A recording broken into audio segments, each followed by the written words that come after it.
You're listening to episode 1 of Afros and Pixie Dust, Broke and Bougie with Adriana.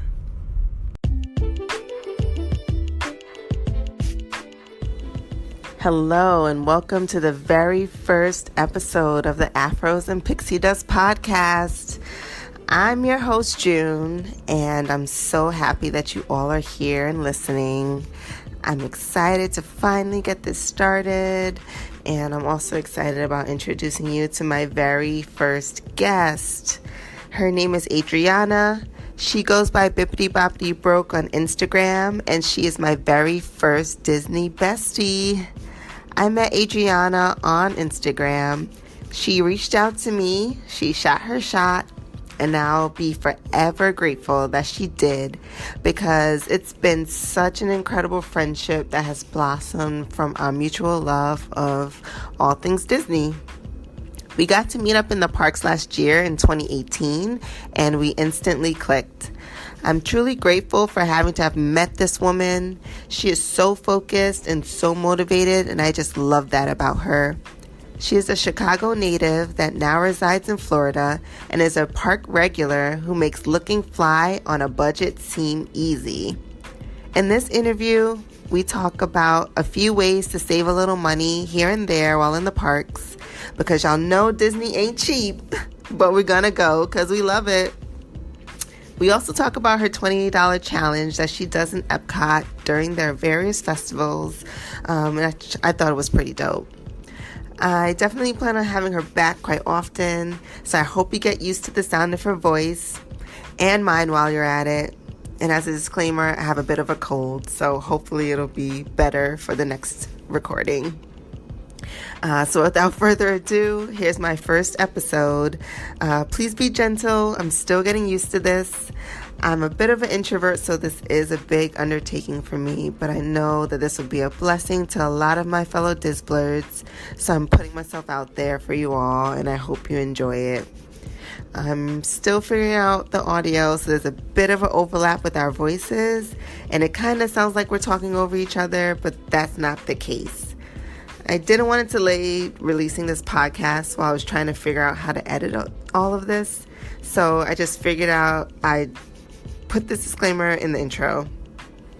If you like what you hear, please rate, review, and subscribe, and I'm open to all of your feedback, and I really appreciate every last one of you for listening. So, here we go.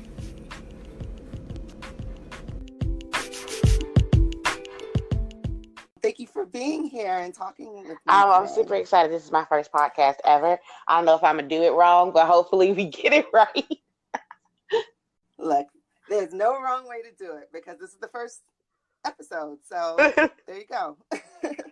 Can you tell us a little bit about Sure. So my real name is Adriana. I'm originally from Chicago, but on social media, I go by Bippity Boppity Broke. And I like to highlight on my page ways to do Disney for cheaper, or ways to get around spending all your money at Disney, because I understand that not everybody has this huge, unlimited budget for Disney, but you still want to go, you want to have fun, you want to eat, you want to do all the things. And so I want to really show viewers that you can have it all and not spend every, coin in your pocket. Oh, that's really important, because Lord knows it does. It really does add up. If you don't really have a plan, you don't really know what you're doing, it can be very, very expensive. Yes, for sure. I've been there where I'm like leaving the park and I'm like, whoa, I don't even want to look at this credit card bill, Yeah, that statement better is a little steep. So let's backtrack. When did your love of Disney start? So I love getting this question because I feel like I had like the normal, like healthy obsession with Disney that like every kid has. So like I had the Disney movies, and they were, as soon as one came out, my mother bought it for me. I was a Disney kid. I mean, I watched the Disney Channel, but I wasn't like extremely obsessed with it. Of course, I feel like every girl has her favorite princess. And then I went to Disney Mm-hmm. twice as a kid. Once when I was 9, and then again when I was like 17. So I wasn't like a huge Disney park person either. But I did watch with my grandmother. We watched Disney Christmas every single Christmas, and I always used to say, "Oh, one day when I get a lot of money, I'm gonna go to Disney for Christmas," because I just thought it was just so magical. And long story short, Uh-huh. I ended up in Florida without any plans of ever going to Disney. I mean, like it was something that was here, but it wasn't like the main motivation for moving here. And so I lived here for about a year, and I had never went. And then finally, as a Christmas gift from someone, they bought me Disney tickets for Christmas. And once I went, like I was hooked. I was obsessed. I was like, oh my gosh, I really feel like a kid again. And I love that feeling. It was the most awesome day ever. I cried like a baby the entire time because I was just so happy. And I think that's what Wow. kind of jump started my Disney obsession as an adult. So you were a sort of Yeah, late absolutely. bloomer I was just to. like Disney was a thing that you liked when you were a kid, but I wasn't obsessed with it. And then all of a sudden, when I became an adult, I was like, wait, like I can go here and like and feel like this and not have to have a kid with me. And I just never thought it was a thing that you. And a lot of people think that way. They don't think it's a thing that you can do as an adult. And so once I realized I could, you couldn't tell me anything. Like I can come to this place. My mom can't tell me I can't have any more candy because what I paid for. Like, Yes. it was just an eye opening experience. So I was just like, oh my gosh, I want to do this all the time. Yeah, like I feel like we have similar starts. I didn't start my major Disney obsession till adult as well. So I really understand where you're coming from. It is a different perspective because as a kid you're loving Yeah, it, but you have restrictions. But as an adult, you can really go full yeah, you can throttle. do whatever it is that you want, and you don't have other people telling you, well, no, let's go here, and then you can really once it's something that, especially for people who didn't get to go to Disney every summer. So it's kind of like you're still learning so many new things about the parks, and it becomes interesting and you be able to take in fully what you're doing. I feel like for kids it's just really fun, and it's a fun vacation, but you don't really understand all of the theatrics and all of the production that goes into making this dream or making this fantasy become a reality. And that's what's really interesting to me. Yeah, for sure. I totally get you with that because I don't know how these people create what they create, but I'm thankful that they Oh, know what they're doing. absolutely. So how often do you go to the I parks? try to go. This is one of the exceptions to the rule this week, but I try to go once a week. That ideally, that is what I would want because, um, like you said, there's so many new things happening at Disney. There's so much new, um, you know, new festivals at Epcot, and there's new treats at Magic Kingdom. There's always things are moving. It's never the same. So I like to go once a week ideally, but I do have a job. I do work regular 40-hour a week job. So sometimes it just doesn't um a lot for that. And I'm not the type of person that like likes to go to work and then go to the parks. Like I want it to be like a fresh experience. I don't really want to like have to split my life between the two. So if I can go once a week, I go. But for the on average, maybe 4 to 5 times a month if it's a good month. So I'm assuming you have an Yes, annual I do have an pass. annual pass, and that is as a budgeter, as somebody who doesn't, have money to just throw at the wind. The season pass is so beneficial for people who want to go to the parks multiple times in a month because um, everybody kind of starts at a different tier. It just depends on when you get it and where and how much they're charging that year. I pay about $50 a month for my season pass, and I have the second to the highest pass, so I can go to all four parks, zero blackout days, free parking, and that's for 12 months out of the year. So it's so very cost effective because if you think about it, $50 is 1/3 of a 1 day ticket and a park hopper. So Mhm. I'm paying that once a month and I can go unlimited amount of times. It's just what makes more sense. Yeah, that's a really good deal. So, when you're in the parks, what are your favorite things to do? So I am not a huge ride person. I will get on them, but rides don't really thrill me like that. I mean, they're okay. I've always like dealt with a little bit of like motion sickness, so I'm just like huge Okay. ride person. My favorite things to do at the parks is really just walk around and see what there is to see. I love all the shows. I love the parade. I like going to meet characters. I really just like to hang out with my friends and eat and drink. That's my specialty. Yeah. And I really like this whole idea of just of living this just magical dream of being able to, oh, if I want dinner, like let's go to Disney and have dinner. Now in reality that's not what I do all the time, but I'm for that. I mean, there's so many places to eat and drink. I don't.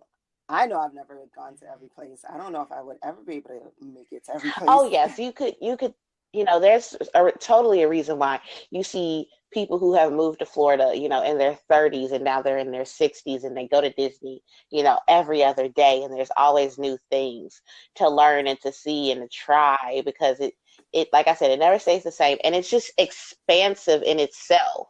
All the different restaurants and quick service stops and then they're always changing the menu. Like you could really eat your way through Disney. Yes, and they have a little something Oh, for everyone. absolutely. Another thing that I try to highlight on my Instagram is vegan and vegetarian options. So my boyfriend is 100% vegan. And so when he would go to the parks with me, it would be really seeing what he can and can't eat.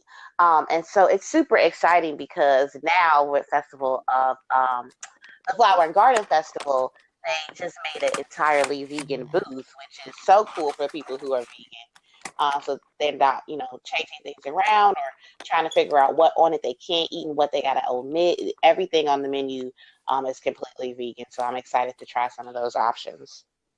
Oh, that's amazing because I recently went vegan-ish. That's me. I'm veganish. So, Yeah. I'm gonna eat. Ain't nothing to eat. I'm gonna eat. I'm gonna find something to eat. But, that's really great because as a newer vegan, it's really hard to kind of find things or even to figure out what you can and can't eat. And that's amazing. So, you talked about festivals. I know that you are known for your $20 challenge. Can you tell us a little bit more about that? So like I said before, my account is all about budget tips and what in the parks you can find that's under $5, under $10, and I always highlight how much something costs to me, no matter what it is, just because I want to be more transparent about how much Disney actually does cost for a single person, and I was really kind of thinking about content and ways that I can really engage with my followers more and just interesting things that I could do. And when I was younger, me and my mom really liked this show. It was called $40 a Day, and it was with Rachel Ray, and she would go to like these huge exotic countries and only spend $40. Ah, yes, I Yes, remember and that that. was like such a huge Uh-huh. part of my childhood. And so I was like, okay, well, let me see if I can do one of the festivals for only $20. Because what people don't know, that's generally my budget every time I go to Disney. I pretty much try to limit myself to $20 per day as far, whether I'm eating food or whether I'm just getting snacks. I try to keep it to a minimum just because I know that I can come back next week and try something different. Now, of course, with festivals, it gets a little out of hand because we want to try everything. So I just went one day. I was supposed to be meeting up with some people, and they ended up not being able to come. And so it really gave me the opportunity to like sit down and like really like pick out what I wanted to do. And I think it made it exciting because on my very first one, I spent like $11 for my first item, and everybody was like, "Wait, how are you gonna like what are you gonna be able to get? You only got $20 in your pocket." And so like that was completely unintentional. It wasn't for entertainment value, but I understand why it was cool to watch at the end. And I was just like, okay, I'm just gonna continue to do this. This is gonna be a thing. Yeah, and I watched one day you got I think it was a salmon with some Oh, roe on yes. it, and you got the glitter beer, and you got a cake, and then you had enough to get some mac and cheese. I was like, dang, she's killing it.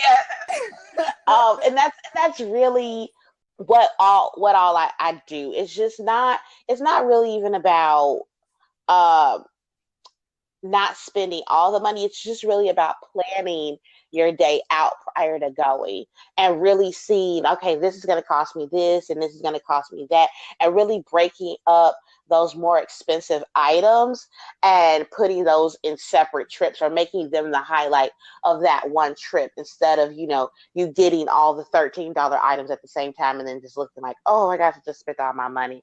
But yeah, that one was the hardest because everybody kept saying like Festival of the Arts is hands down the most expensive festival because generally every dish is $8 or more. So it's like, oh, I can't do the $20 challenge because I kept saying, I remember I told Ash, like, I don't think I could do a $20 challenge with this one. And she's like, yeah, it's really, really expensive. And then my boyfriend was like, well, it's not a challenge if you don't, try.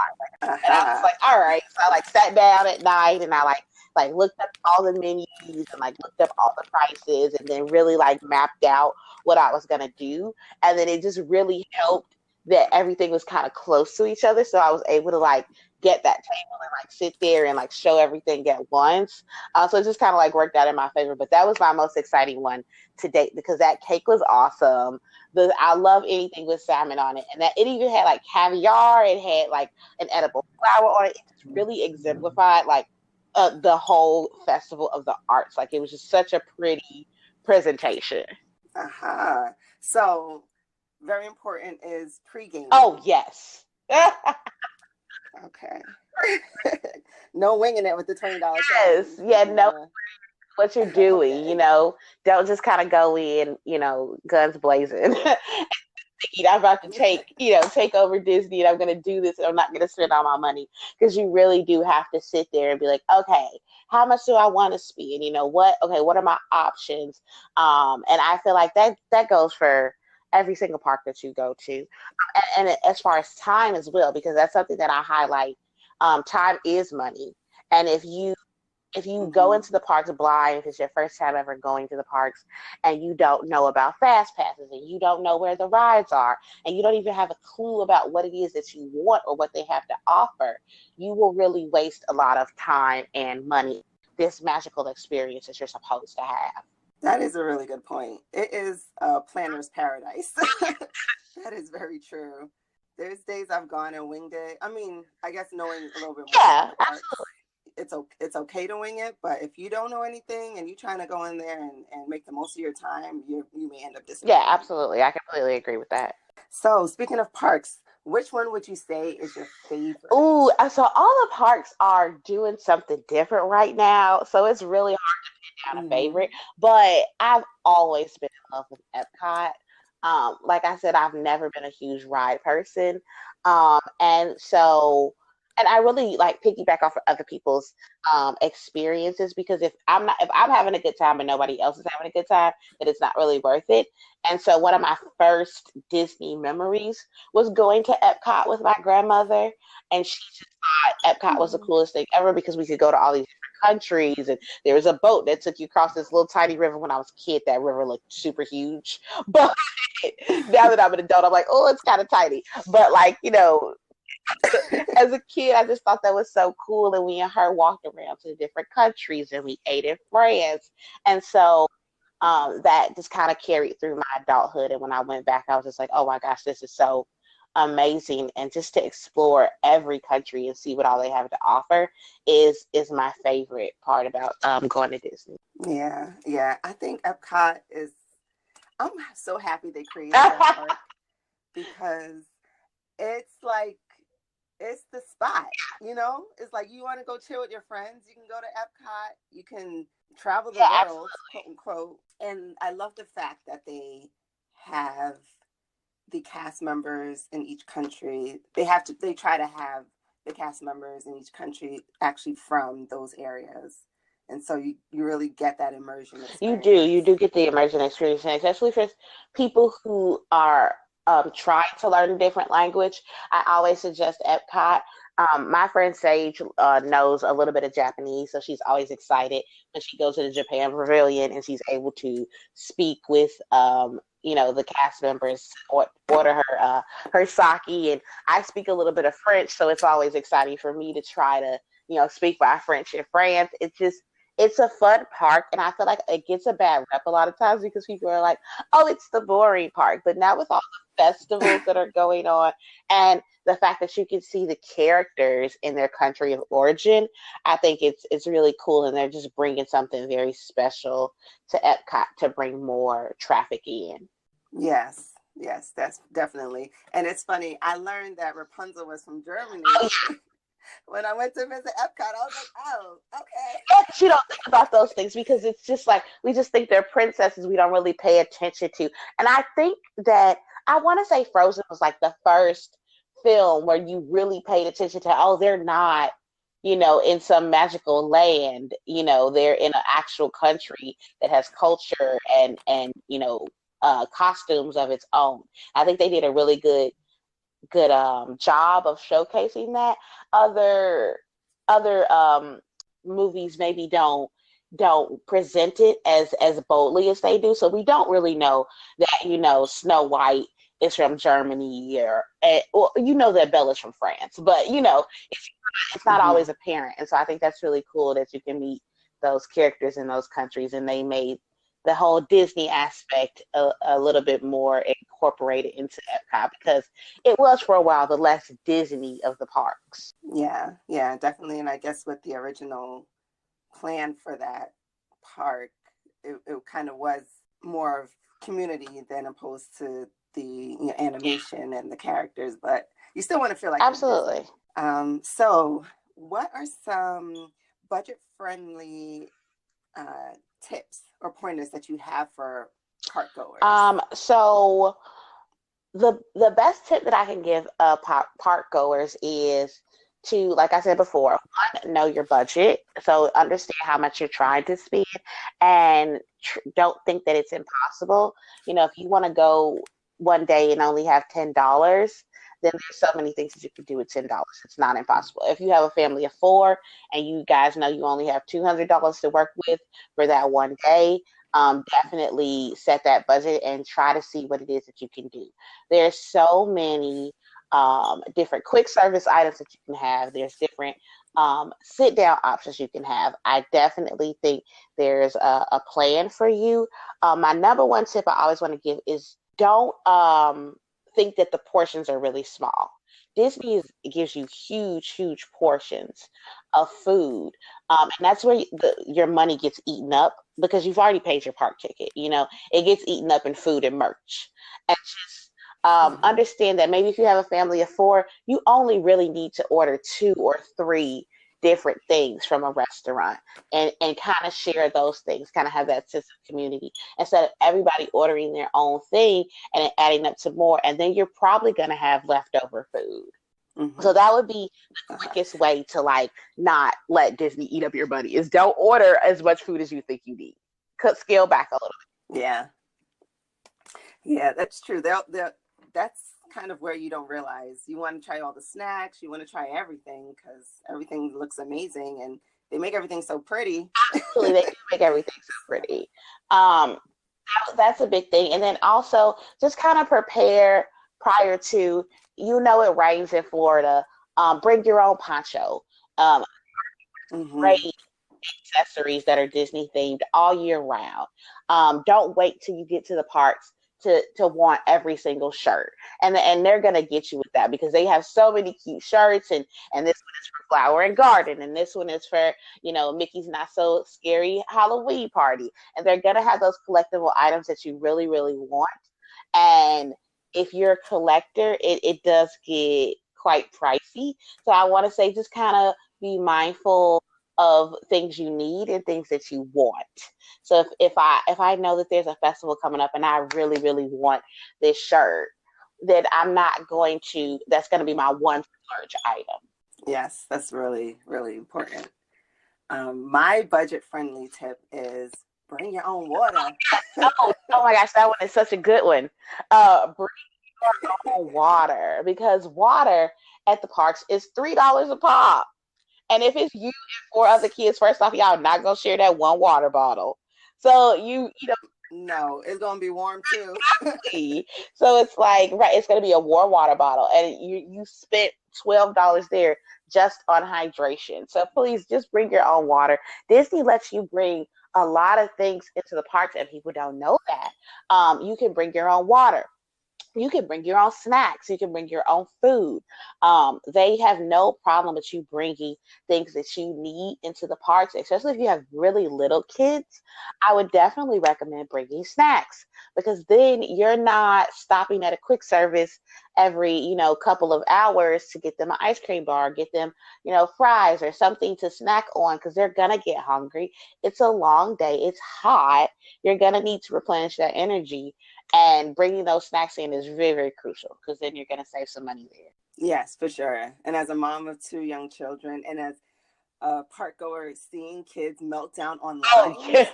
bringing snacks is important. If you want to go on a ride, you don't have a fast pass, even if the line is like 20 minutes, you never know when your kid's going to have a Oh, meltdown. absolutely. Having a snack in your arsenal will diffuse a lot of situations. So, yes. And it's cheaper to get a bag of, fruit snacks or something outside, as opposed to trying to scramble all over the place to get a Mickey ice cream, which you'll probably have to, eat hurriedly if you're online for something. So that's very important.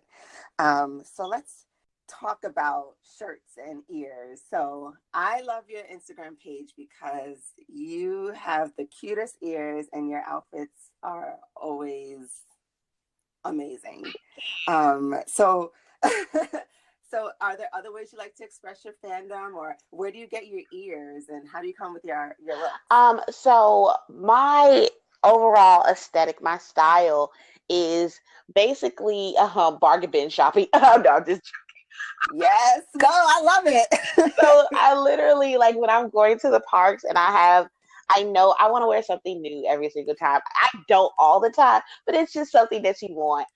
So I'll go to Walmart, I'll go to Target, I shop everybody's clearance bin. You can find some super cute Disney things in those clearance bins, but also just cute dresses and things that you would want to wear. In general, my wardrobe, my boyfriend makes fun of me all the time. He's like, "Your wardrobe is literally things to wear to the parks," which it because like that's where I spend my free time. But I spend a lot of time just trying to get things for cheaper, so I then have more money for the parks. My ears, on the other hand, I only have about two pair of ears that are actually like park official ears that I got from the parks. All the other ones that are park officials, I maybe got as gifts for Christmas or as gifts for a birthday. I also one time was thrifting and I found an entire bin of park official ears at a thrift store, and they only wanted $2.99 for each pair. So right, Okay. so I grabbed them all, as many as I could.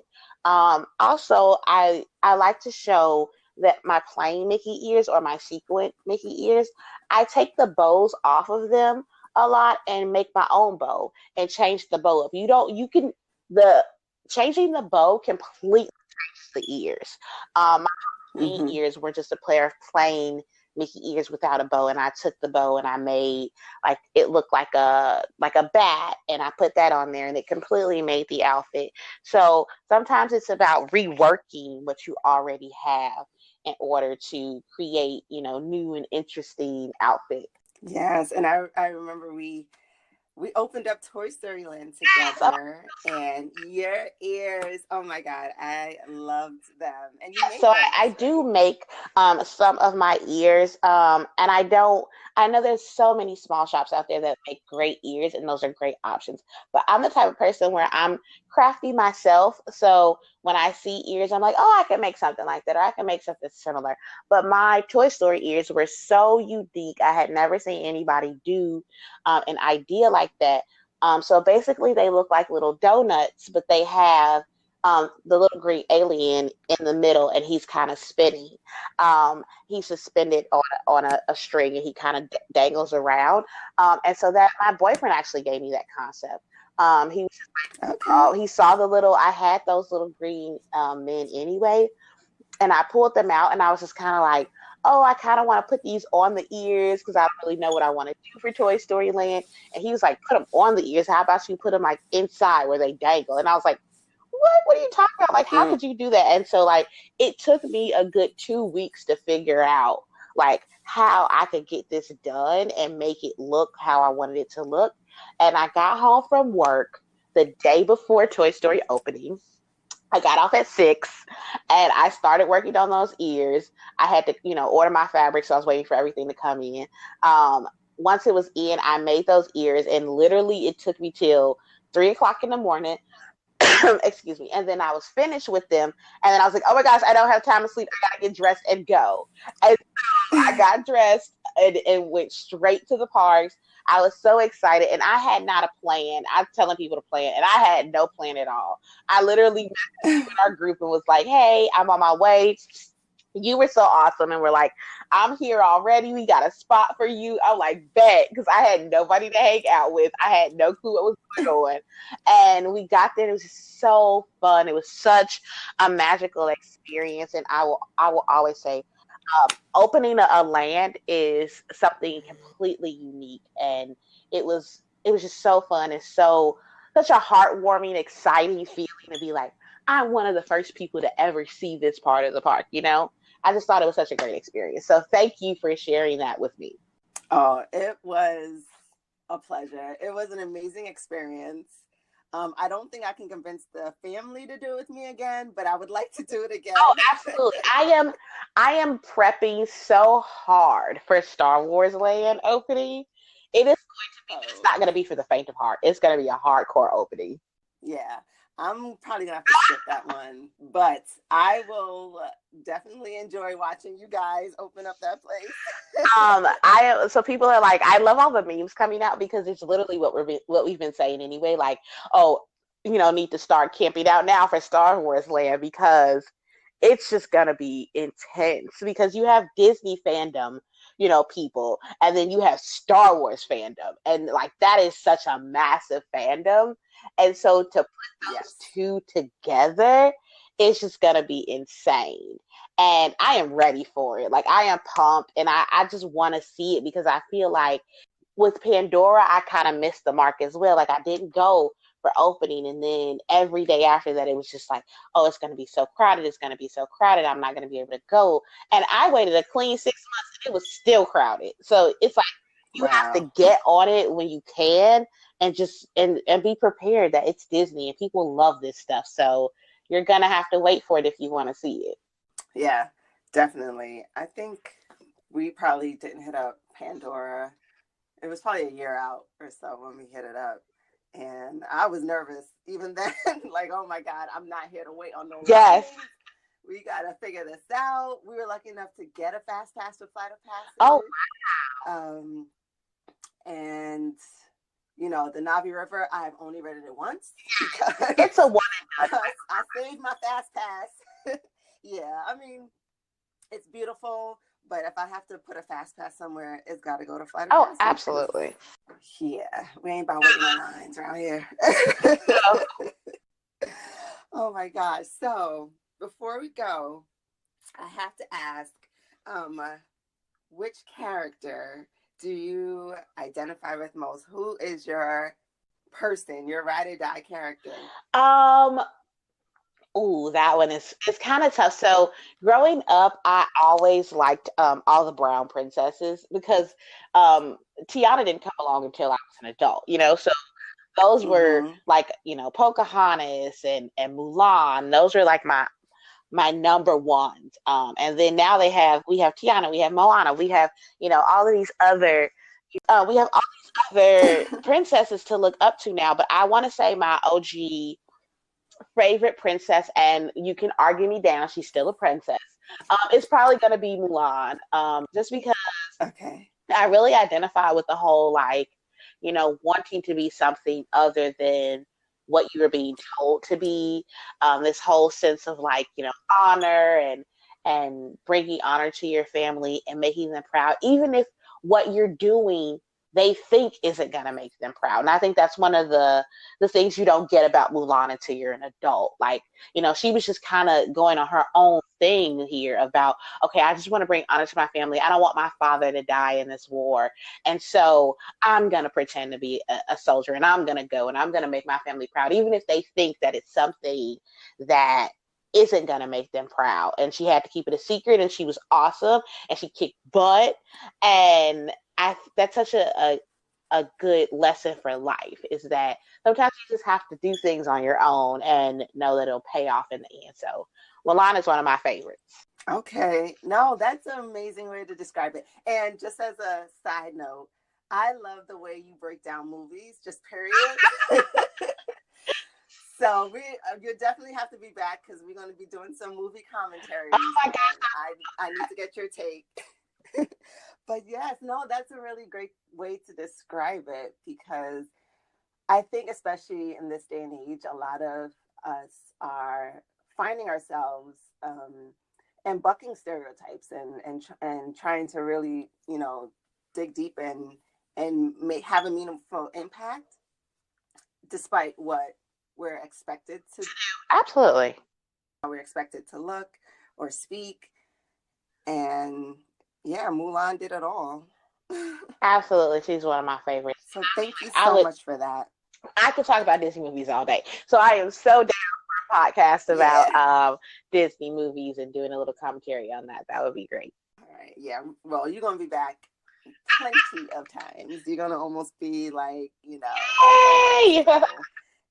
Everyone be ready, because Adriana is going to be on here a lot. But before I let you go, one more question.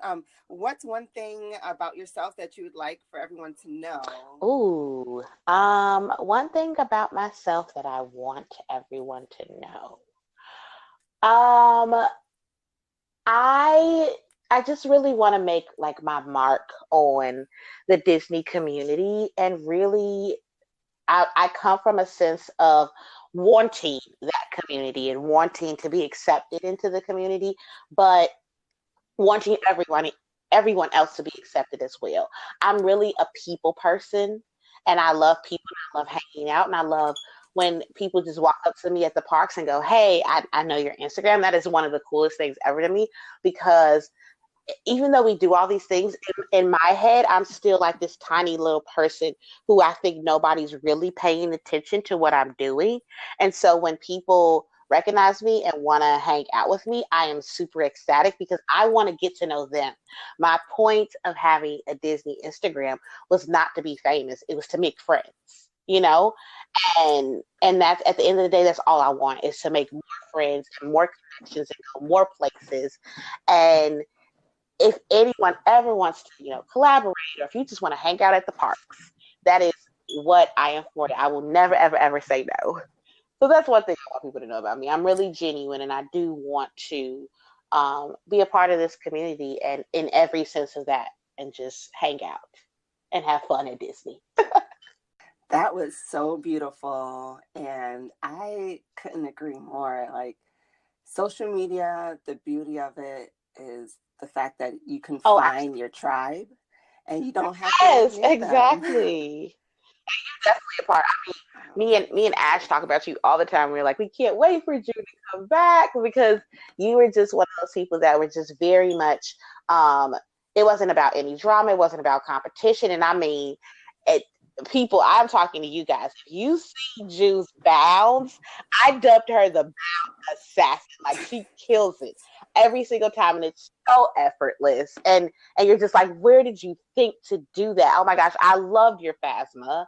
Like, I just thought it was the coolest thing. And instead of it being a literal interpretation, instead of you doing like the helmets, you did the white hair, and it just all translated. And I was just like, oh, this is why I love her so much, because you just do such a good job.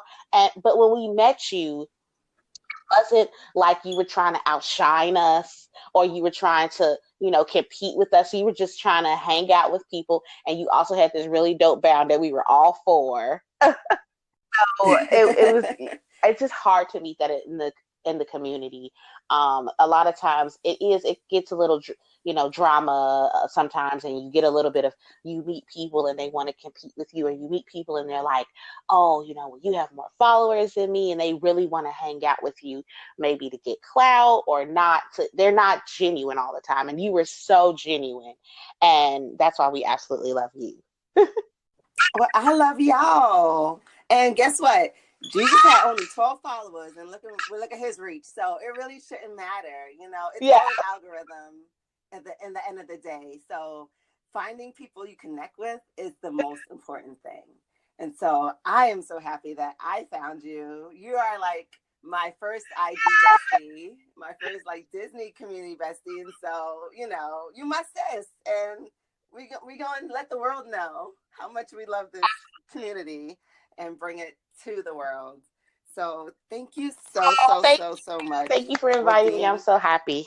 Yes, this was amazing. And before I know I keep saying this, but before I really let you go, or before we cut this off and like where can people find Okay, so you can find me on Instagram at Bibbidi, Bibbidi, Boppity, Bobbidi _ broke, BROKE. Bibbidi Boppity broke, because I ain't got no money. Listen, you're gonna be changing that to Bippity Boppity blessed before you know it. I am claiming that. We're gonna speak that into existence. Okay.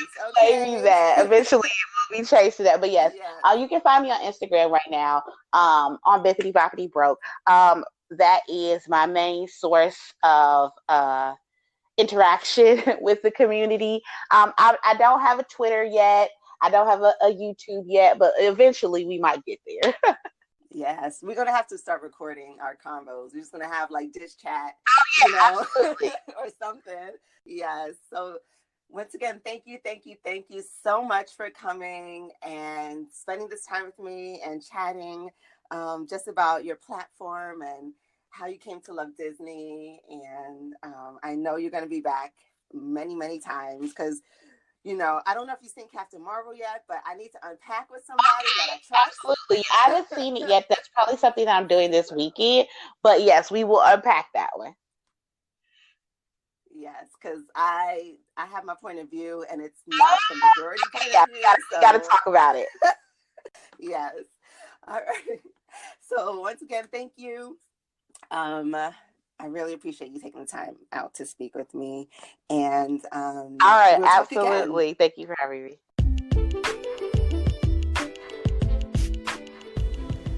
You all just heard my interview with Adriana, aka Bippity Boppity Broke, and I know you all love her already as much as I do. I hope that you guys out there, especially you locals, took note of the great tips she shared on saving money in the parks.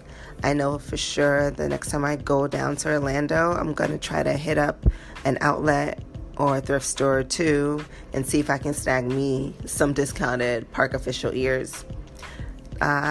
In the show notes, I did put a link for her Instagram page, and I also put a link for the Afros and Pixie Dust website if you guys wanted to check it out. There's a couple articles on there.